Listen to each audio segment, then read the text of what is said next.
So now, unfortunately, yeah, I know. Unfortunately, you guys will have to get another free account, John, for the to set up to put the movie in the on the Unfuckers, because we haven't updated the last couple of movies so people can watch them because That's of because the sound. Sorry. because we're out of space. That's what I'm saying. We need to set up. We take one of the other free accounts we already set up for one of the other projects, and we'll just use that for. We'll just. I think if everybody's agreeable, we'll just roll them over.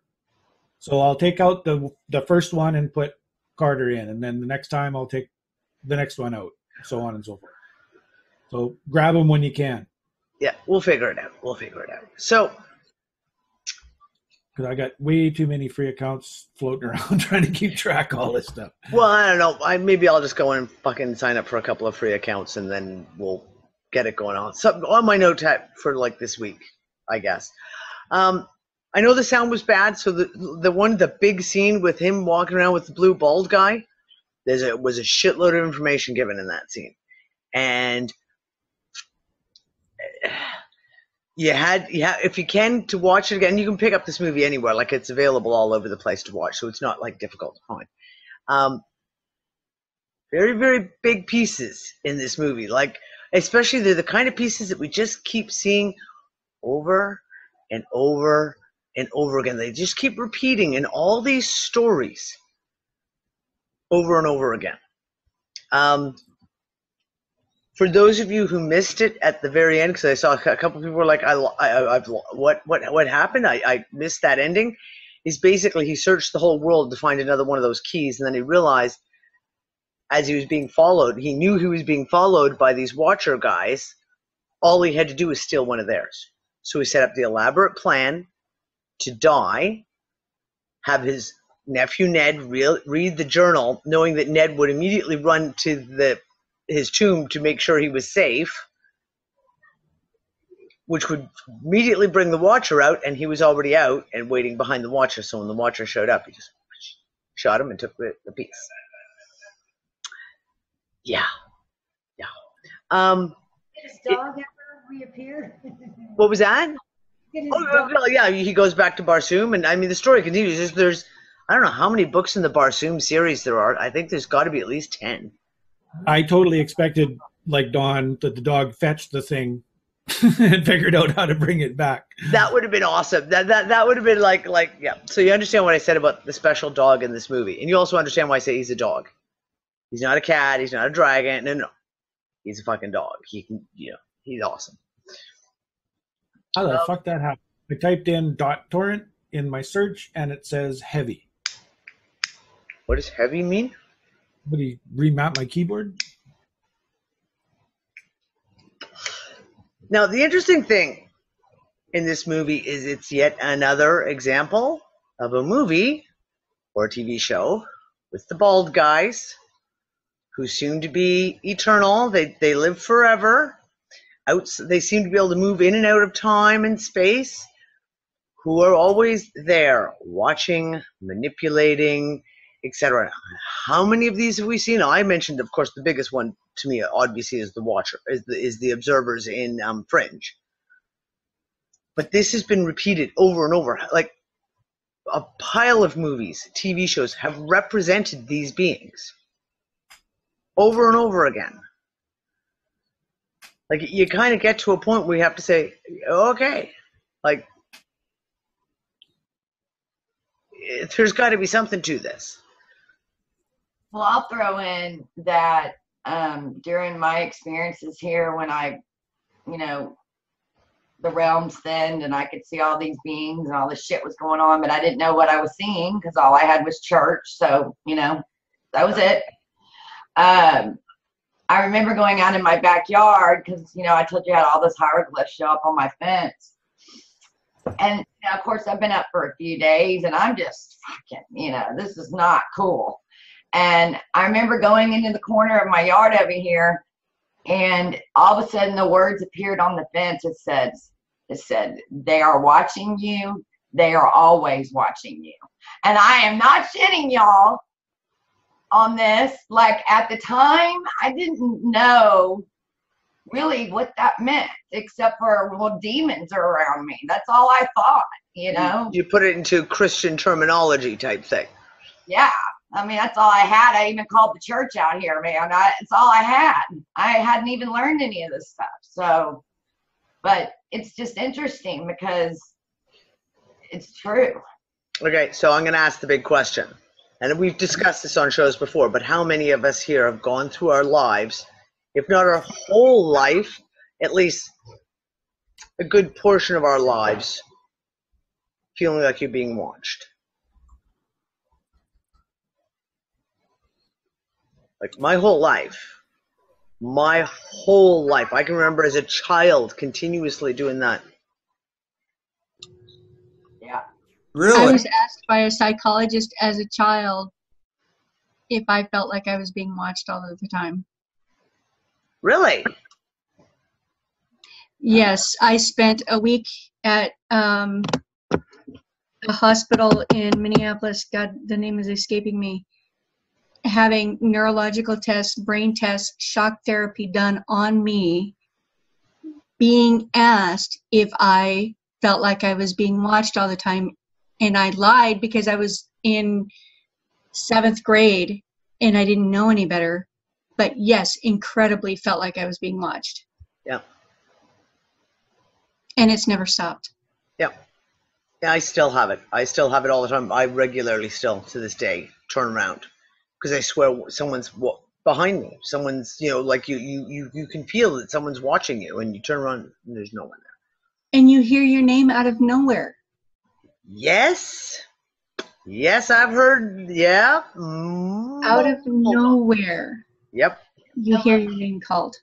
So listen to this. So I'm like laying in my bed, and the faucet in my bathtub runs a little bit because I need to have it fixed. And I'll be honest, I just never got it fixed because the cats like to drink out of it. And I think to myself, what if something happened? I couldn't get here. I know they have water. I think like that. Anyway, but sometimes it makes different types of noises. And I swear, I was laying here last night. I could clearly hear conversations coming through the tones of that water. And that's just fucking crazy. But I swear I could hear it. I could hear it.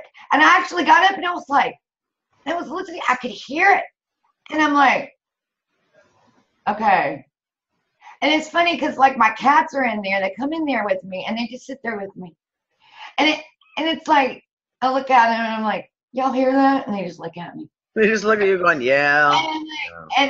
But all I have to do is like watch my animals in my house because I can always pick up where I have certain spots I know they watch me, but like the animals will always let me know exactly.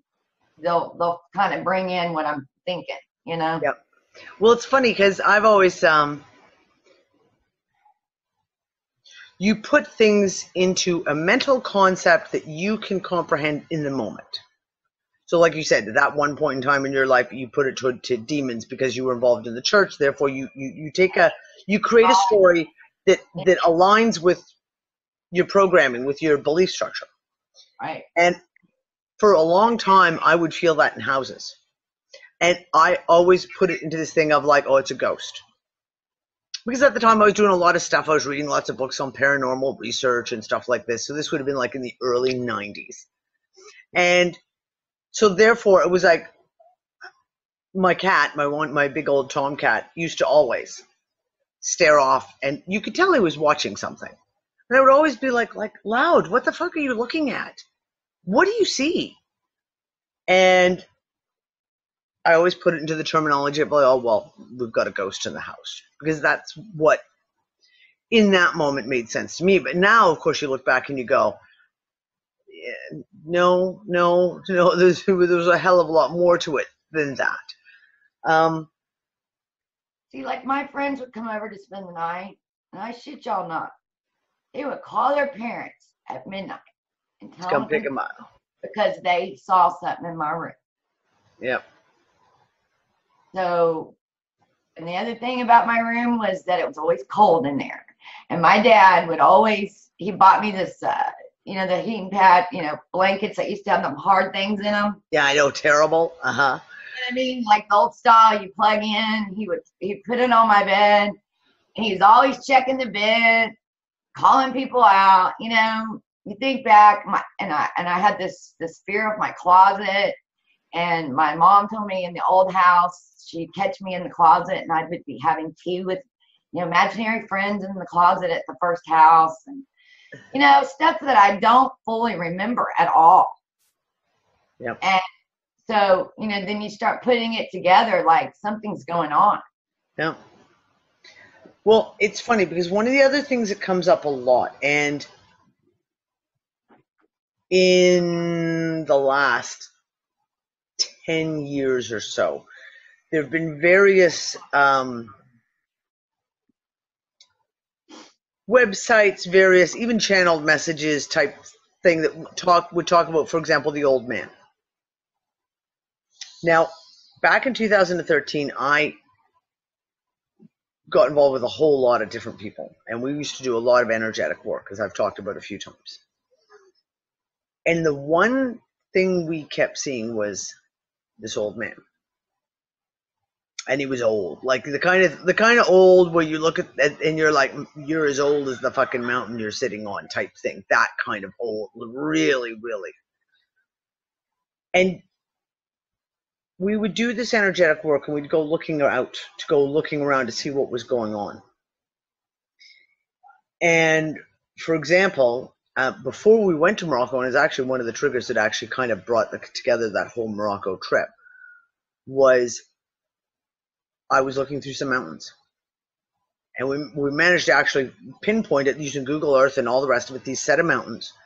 It was on the southern edge of Morocco, and I saw an old man, and I was climbing up this mountain to a cave, and there was an old man sitting on the side of the trail, and I knew he was dressed like a Berber, but there was something about him, like the eyes, you knew he wasn't what he was portraying to be. Like, that was his costume for the outside world to see, and he was a watcher. And I knew he was a watcher. And we went up into this cave, and we found a massive crystal. The same time that I saw that, another friend of mine, who is very, very familiar with the Himalayas, and has actually climbed Mount Everest, she found herself climbing a mountain, climbing up the side of Mount Everest, going up a path, getting to a cave, and she comes across an old man sitting at the side. And same thing, he was traditional Nepalese, but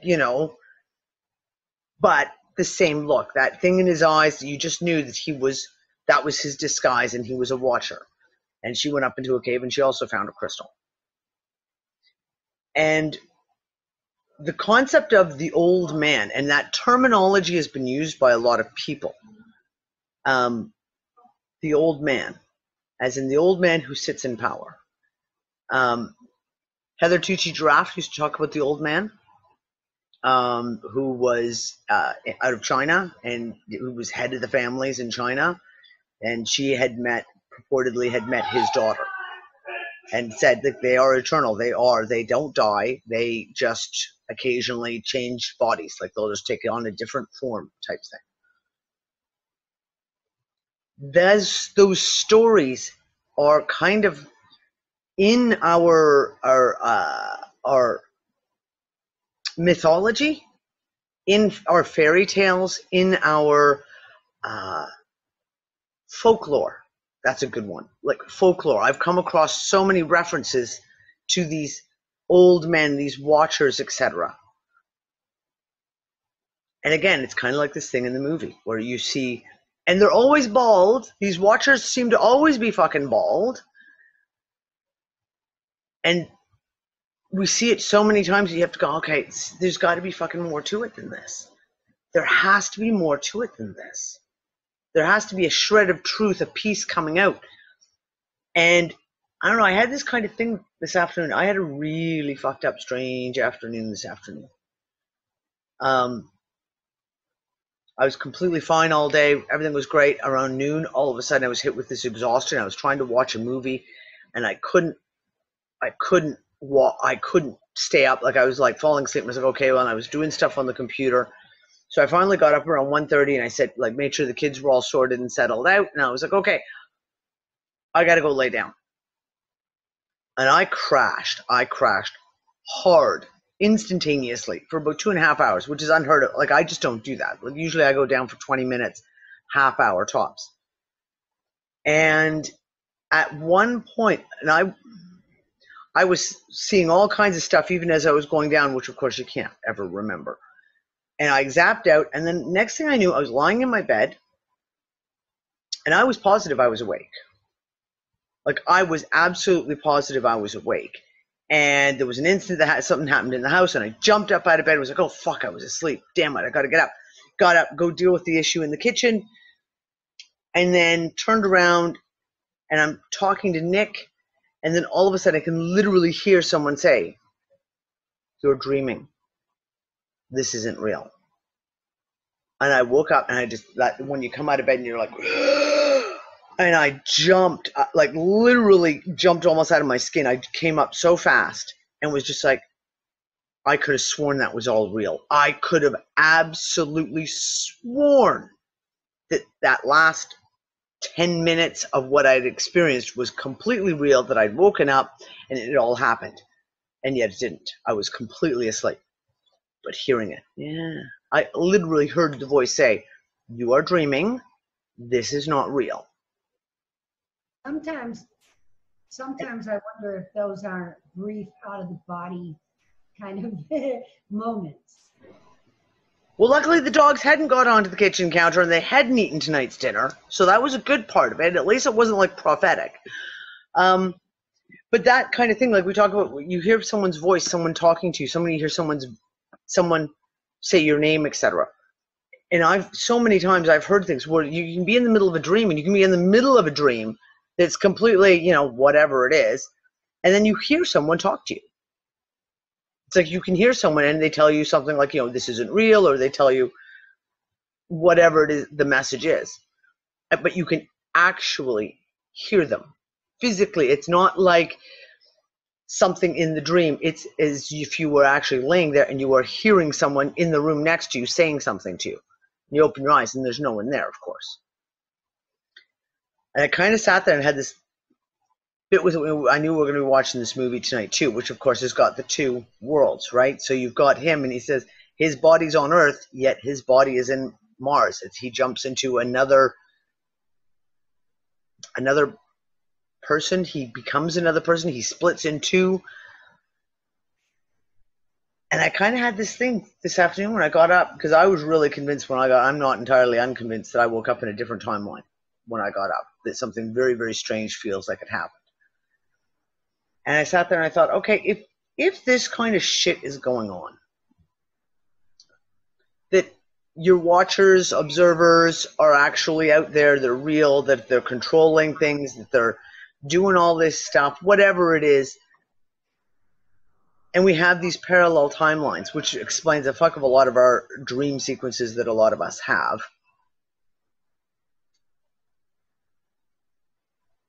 Given the whole concept of AI, and that this is a simulated reality, however you want to picture that playing out or looking. If you're trying to wake someone up who's within the simulation, you would start feeding them clues. And how would you feed them clues? You'd start feeding them clues through the stuff that they pay attention to. Like TV shows, movies, books, video games. And I sit there, like, we had this conversation a little while ago about, of course, J.J. Abrams, Westworld, and Fringe. Let alone the rest of his works, which he's got some seriously cool shit. But Westworld and Fringe, right there. Is this like feeding, like almost like the Matrix is feeding you pieces? Like, here's another little piece, here's another little piece, here's another little piece. How else do we explain the continuous repetition of certain things being put out all the time?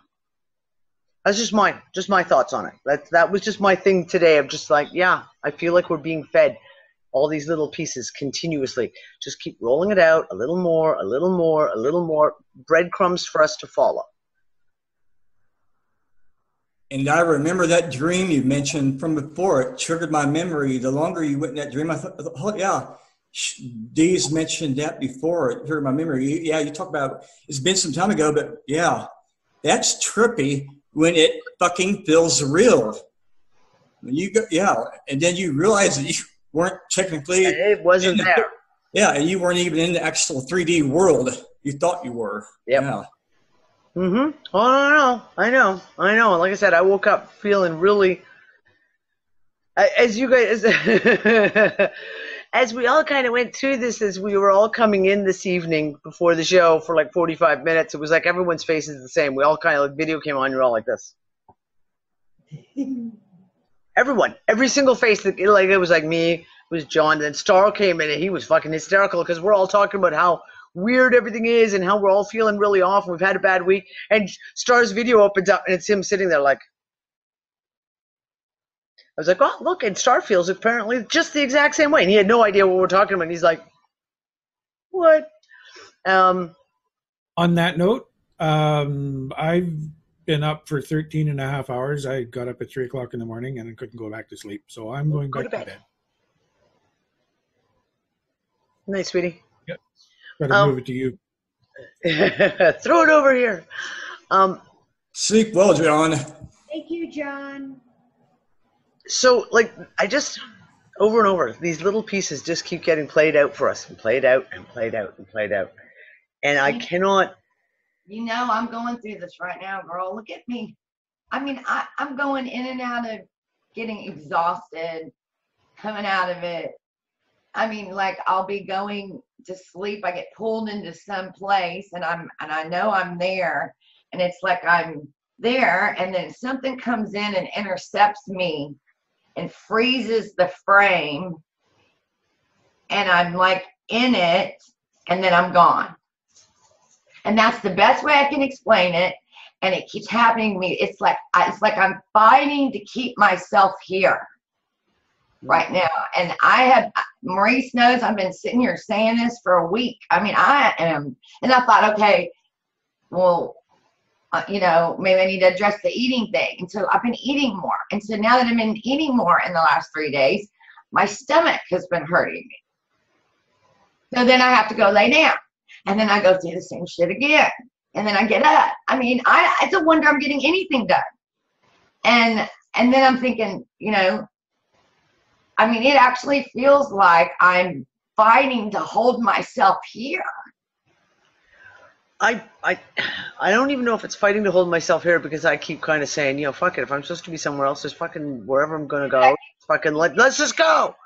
I know, but it's weird. It's fighting to hold myself together. Yeah, that's what I'm doing. It's like trying to. It's constant. Maintain some kind of normalcy, for lack of a better word. And I'm going to add in too, because NASA's down here, and I know they've got D-Wave shit going on down here, because, you know, I've had my own personal Mandela shit happen in the house. But, you know, like, all kinds of weird weather shit going on.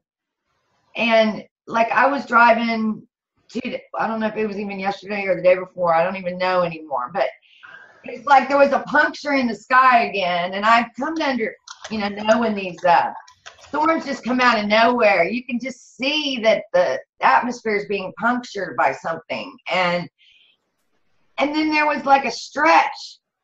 As I'm looking at all this, I realized then I come to, and I have just driven like a huge stretch of road that I don't even remember. And I'm like, okay.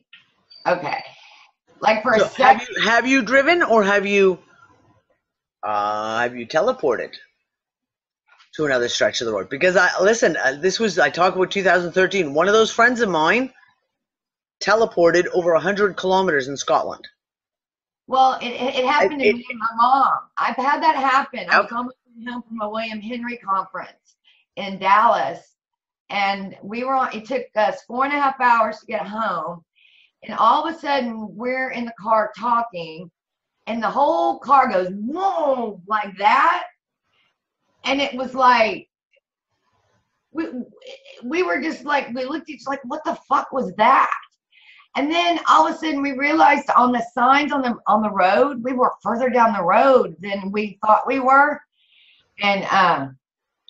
And so we were both going, oh my God. And so she's like, don't say anything to your father and see if he realizes it on time. Because my dad's all about that shit, right? He's always looking at his watch. So we pull up, and the first thing out of my dad's mouth was, he goes, damn, y'all made some good time home. You're almost 40 minutes early. And my mom and I looked at each other, and you know, and if you hadn't experienced that for yourself, you wouldn't get it. But it happened to my mom and I. Yeah. Well, this friend of mine in Scotland was saying that she was driving with her husband, who is a, let's just say, not the person she thought he was at the time. He's another interesting character that kind of comes into play in some of the stuff that went through in 2013. And they're driving, and they're on, you know, it's one of those things where you've just gone past the road, and it's a road they drive all the time, a highway they drive all the time. You see the one turnoff go by, and you know you've got like 1, 2, 3, 4, 5 turnoffs till it's your turnoff at that point. And they were talking, so you're driving and you're talking, you're driving and you're talking, and all of a sudden she looked up, and they were at their turnoff, and she just looked at him and went, we just traveled like 100 kilometers in about 3 minutes. And he just kind of shook his head and was like, yep. Which is, again, like I said, kind of plays into the strange character that he was. But and she was like, I'm telling you, she says, we went past the one turnoff. I knew we had 5 turnoffs to go. We did not talk for 100 kilometers. That, you know, and next thing you know, poof, they were at their turnoff.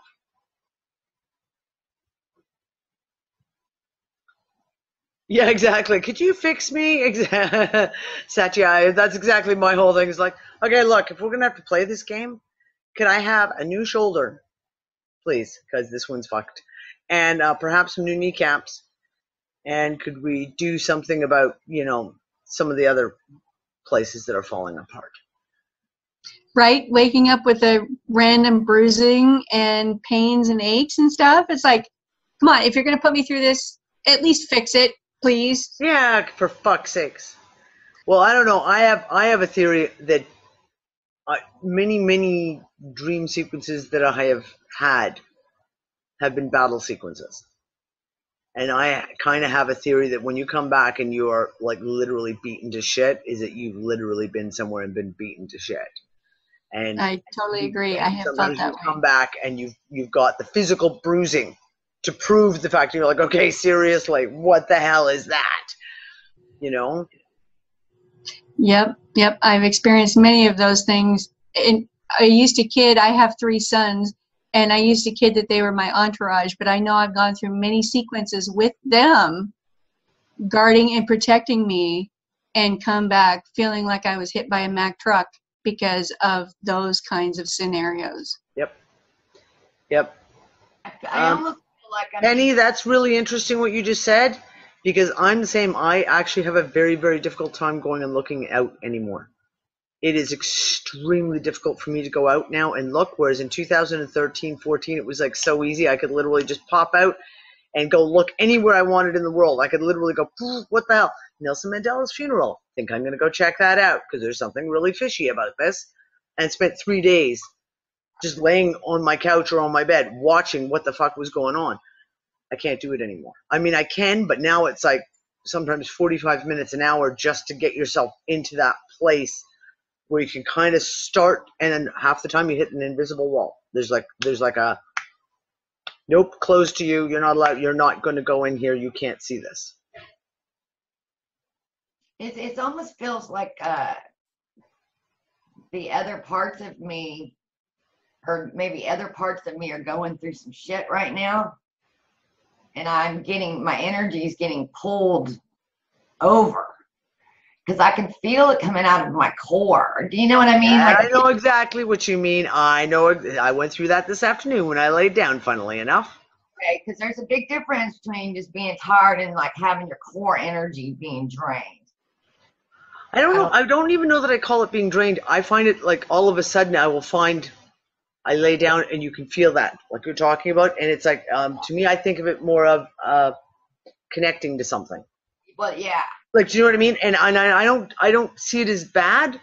Like it never has made me feel, oh, someone's draining me. But it's always, they have those moments where all of a sudden it's like, and it's like, okay, what am I'm connecting something somewhere. That energy is going somewhere. And then usually I'll see something going on. But well, I've never felt it was like, I've always felt it was me pulling into parts of me. So I never, in that way, but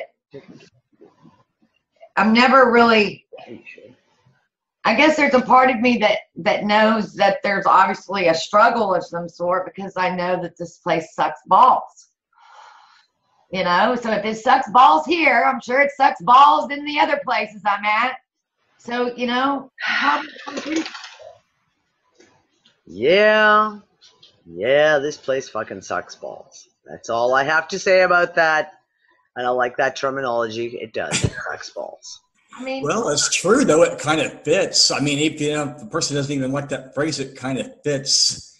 I mean, the steel balls are missing in a lot of people, I guess. Right or here, minus the ones, I guess, who are just want to willfully stay, oblivious to it for whatever reason. It's sponge balls to them, still balls to us. That's one way to put it, I guess. Can't think of anything better to say, really. Yep. I don't know about you guys. I've had a shit week. I've had probably the shittiest week I've had in a long fucking time. Me And too. it started with Mad Tom's passing. Yep, I was just thinking that. That was just the start of the week. And it's just gone like this. Yeah, it's strange not seeing it. It's kind of been in my vault here, not seeing Mad Tom's stuff in that site, the Unfucker site. It's odd not seeing him in there. I know. And the realization that I knew that Spirit had really pushed me to bring Lake Lure together, but then realizing how important it really was, and in a way that I didn't ever even see coming. Yep. That was something. Yep. Absolutely. Yeah, we talked about that on the way on the ride back to Charlotte. Dawn and I did. Constant. That whole that Lake Lure thing. We knew because we talked about it before it even got. Dawn and I did. She wanted to, and of course we talked about how to do it. She did it all naturally, but we knew there was something going on bigger than just a gathering of people, friends. But we didn't know what. And I know that's true because she's nodding. I know she knows that much is true. And then even while we were there, all the stuff that happened. And hell, I was involved in some of the stuff that happened too. Really, I wasn't just an innocent bystander at all. And on the way back, it was just Dawn and I. We drove back to Charlotte together. It's about maybe 100 miles. Yeah, it's about 100 miles. And we talked about it. And between us, we both agreed there was stuff went on that even we didn't understand and still didn't understand at that point, except we knew there was more than meets the eye by a long shot. That much we knew. Isn't that right, Dawn? There's just a lot of transparency on that trip. Yeah, that too. And I think that the element of all the people being there being awakened was quite marvelous. For me, because, y'all know all I do is work and take care of the animals. So when I get out, it's nice. I need to get out. I need some human contact. Yeah. Well, darlings, I'm going to have to let you go. I'm just exhausted tonight. Wow. Considering I crashed out for 2.5 hours this afternoon, you'd think I'd have a little bit of energy by now, but no, apparently not. And the 2 cups of coffee also didn't do anything to keep me awake. That's your body telling you right there, like we talked about before. Anyone who's been through that, it's like no matter how much caffeine you have or how much cannabis you smoke, once your body and everything shuts down, it's like, fuck it. Especially when you start nodding off unawares on the laptop. I need to go to bed. Yeah. Okay, guys, I love you. I will see you all Wednesday evening.